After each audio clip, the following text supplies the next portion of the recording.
Shalom Bapak Ibu dan Saudara sekalian yang terkasih di dalam Tuhan Yesus Kristus. Hari-hari ini kita sudah terbiasa mungkin ya dengan keadaan pandemi setelah beberapa bulan ini berjalan. Namun pesan kami, janganlah kita lengah dan lalai dalam menjaga diri kita dengan protokol kesehatan yang ada.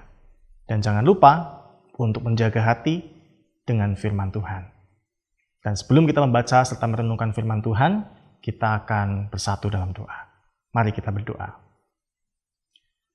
Bapa yang penuh kasih, syukur kami kepadamu Tuhan, oleh karena Engkau yang boleh terus memelihara kehidupan kami, menguatkan ketika kami lemah, Engkau yang menghiburkan dan memampukan kami menjalani hari-hari kami dengan bijaksana.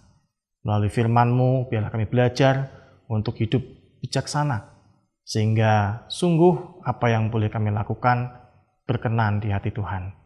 Kami mau serahkan seluruh perenungan kami pada hari ini dalam tangan pengasihan-Mu Tuhan. Dalam nama Kristus Yesus kami berdoa. Amin. Bacaan kita hari ini diambil dari kitab Ratapan, pasal yang kedua, ayat 13 sampai 17. Firman Tuhan berbunyi demikian. Apa yang dapat kunyatakan kepadamu? Dengan apa aku dapat menyamakan engkau, ya putri Yerusalem? Dengan apa aku dapat membandingkan engkau untuk dihibur, ya Dara putri Sion? Karena luas bagaikan laut reruntuhanmu. Siapa yang akan memulihkan engkau? Nabi-nabimu melihat bagimu penglihatan yang dusta dan hampa. Mereka tidak menyatakan kesalahanmu guna memulihkan engkau kembali. Mereka mengeluarkan bagimu ramalan-ramalan yang dusta dan menyesatkan. Sekalian orang yang lewat bertepuk tangan karena engkau. Mereka bersuit-suit dan menggelengkan kepalanya mengenai putri Yerusalem.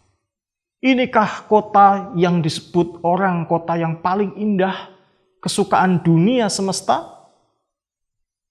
Terhadap engkau semua seterumu mengangakkan mulutnya. Mereka bersuit-suit dan menggertakkan gigi. Kami telah memusnahkannya, kata mereka. Nah, inilah harinya yang kami nanti-nantikan. Kami mengalaminya, kami melihatnya. Tuhan telah menjalankan yang dirancangkannya. Ia melaksanakan yang difirmankannya, yang diperintahkannya dahulu kala.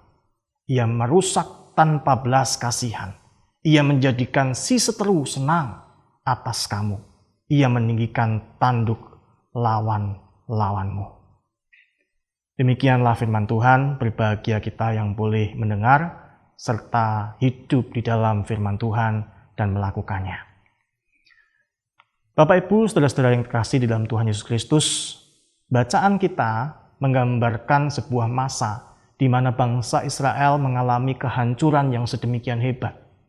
Kota Yerusalem yang dibanggakan, diagungkan oleh bangsa Israel, yang dipandang oleh bangsa-bangsa lain, ternyata telah dihancurkan oleh musuh-musuh Israel dengan hebatnya. Hal ini terjadi karena pilihan hidup umat Israel.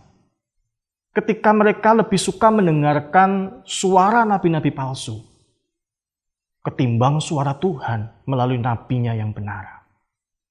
Nabi-nabi palsu itu menyuarakan akan damai, kemenangan, kemakmuran, padahal mereka umat Tuhan saat itu sedang berlaku jahat di mata Tuhan. Justru itu menyesatkan umat. Pada saat Tuhan menghendaki nabinya untuk menyuarakan teguran dan menasehati mereka supaya membawa umat pada pertobatan, justru para nabi palsu ini memberitakan sebaliknya. Dan oleh karena Tuhan menghendaki agar umatnya sadar akan kesalahan dan berbalik dari segala kejahatan mereka, maka Tuhan mengizinkan kebanggaan dan kesombongan bangsa Israel itu dihancurkan. Bukan dengan tujuan yang jahat tentunya, tetapi agar umat itu berbalik kembali mendengarkan suara Tuhan, dipulihkan, diselamatkan. Dari sini kita belajar bahwa menyatakan kesalahan atau menegur orang yang bersalah adalah sebuah jalan untuk pemulihan. Sesuatu yang baik. Tuhan terkadang berkenan menegur dan menghajar umat dengan keras ketika umatnya berlaku sesat. Bukan untuk menghancurkan sekali lagi. Bukan untuk meninggalkan umat. Tetapi untuk memulihkan umatnya. Karena itu saudara-saudara kita bisa berkata, berbahagialah dan bersyukurlah apabila masih ada orang yang mau menegur dan mengingatkan kita ketika kita berbuat kesalahan. Dialah pembawa suara Tuhan. Dialah sahabat yang sejati. Sebab ketika kita punya kerendahan hati untuk menerima teguran dan bersedia untuk hidup dalam pertobatan, Tuhan memulihkan kehidupan kita.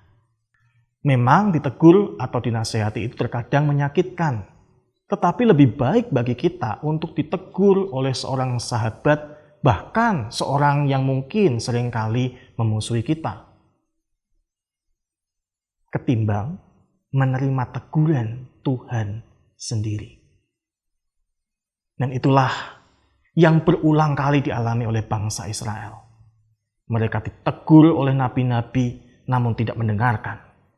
Dan teguran Tuhan yang begitu keras membuat mereka meratap karena hancurnya kebanggaan dan kesombongan mereka.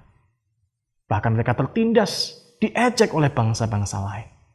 Dan itu semua bukan karena Tuhan jahat, tetapi Tuhan menghendaki agar umatnya untuk mengalami pemulihan hati. Agar umatnya dilayakkan untuk masuk ke dalam kerajaannya. Karena itu saudara-saudara, melalui firman Tuhan hari ini kita belajar yang pertama, jadilah pribadi yang rendah hati, yang mau mendengarkan teguran dan nasihat sehingga hati kita dipulihkan. Hidup kita ada di dalam perlindungan tangan Tuhan yang kuat. Dan yang kedua, jadilah orang yang membawa suara kenabian, yang berani menegur dan memberikan nasihat kepada mereka yang jatuh dalam dosa, kepada mereka yang melakukan kesalahan, bahkan kejahatan. Sebab Tuhan menghendaki setiap orang dipulihkan dan diselamatkan. Untuk itulah tetap rendah hati ketika kita menegur, bersyukurlah ketika kita ditegur, sebab Tuhan mengasihi saudara dan saya. Tuhan hendak memulihkan saudara dan saya. Kiranya Tuhan Yesus menolong kita semua. Amin. Mari kita berdoa. Bapa yang penuh kasih, kami bersyukur kami boleh diingatkan bagaimana kehidupan kami semestinya memiliki kerendahan hati untuk menerima nasihat, teguran dari siapapun.